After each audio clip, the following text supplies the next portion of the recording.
So this giving our mind away, giving our power away, has actually created the vehicle for the few to control the world. And that vehicle is overwhelmingly what I call hassle-free zones, call them comfort zones as well. Every dogma, Christian dogma, Islamic dogma, Jewish dogma, economic dogma, political dogma, crikey, you could stay here all night. We're a dogma production line, the human race.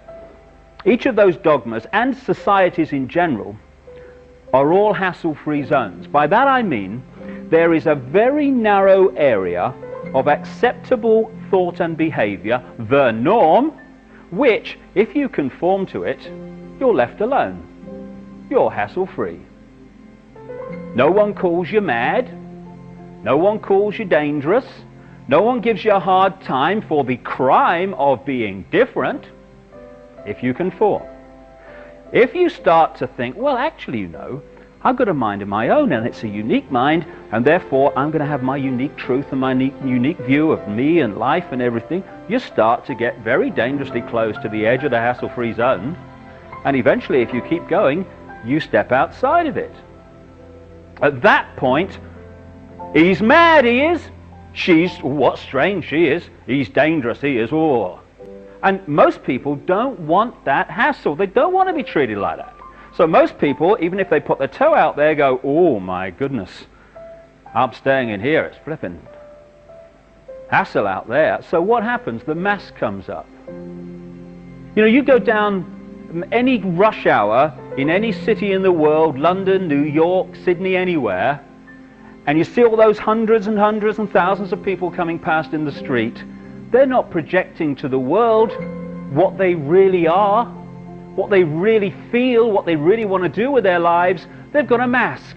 And it's a mask that says, this is not really me, but this is what I think is acceptable to everyone else, so I can occupy the hassle-free zone.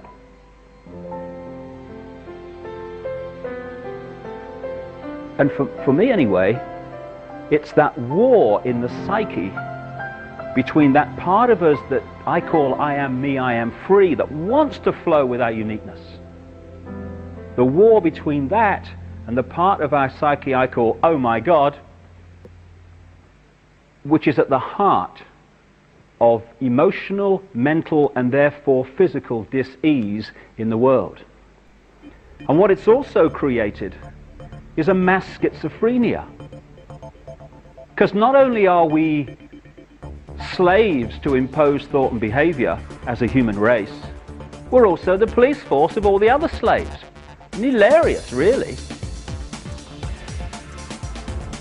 When you're on the edge of the hassle-free zone and you are thinking, if I go any further in what I say and do, even though I think it's right, I'm going to meet hassle for being different.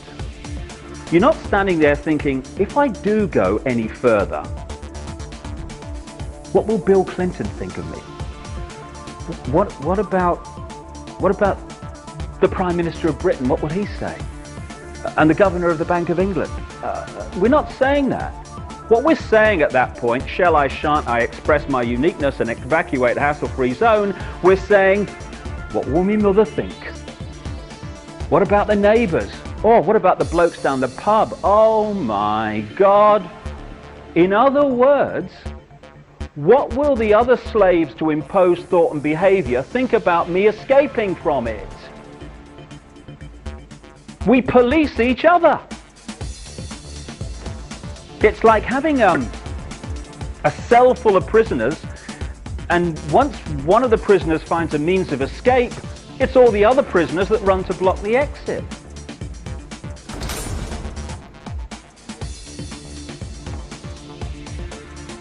We are both the slaves, the prisoners to this imposition, and the police force of it, because everyone seems to be trying to tell everyone else what is right and wrong, what is moral and immoral, what's right for them, what they should do, what they must do, what they ought to do. And as a result of that, we're actually manipulating each other without realizing it. And within this hassle-free zone, tremendous manipulation and indoctrination goes on. This hassle-free zone you could describe as the public arena. And if you look at the media, what is the media? The media is the collective police force of the hassle-free zone for anyone who steps out of it in public. People think, you know, when you say the media is controlled and the media is part of this manipulation, that you must therefore be saying that there is a manipulator in every newsroom all over the world standing behind journalists saying, no, no, can't write that, you've changed that, this is what I'm telling you, you write that, okay, that's fine. You don't need all that. Once the structure, the mindset is there, then the media just does it without manipulation, although there are key people like media owners and stuff that are certainly kind of involved in what I'm going to talk about. But in general, what does the media do? It defends and uses as its point of reference from which it judges everyone and everything the norm in society. In other words, what the hassle-free zone says is reality. Example, a few centuries ago, if we'd have had today's media, they would have dismissed as mad or condemned as bad anyone who said the Earth was a sphere, because the hassle-free zone's version of reality at that time was that it was flat. Once that reality flipped through weight of evidence and the hassle-free zone norm became the Earth is actually a sphere, suddenly anyone who said the Earth was flat was now off their rocker. So anyone at any time in the public eye who says or acts in ways that are outside of society's norm at that time is immediately jumped on by the media as mad or bad, because their reference point for sanity and reality is whatever the norm is.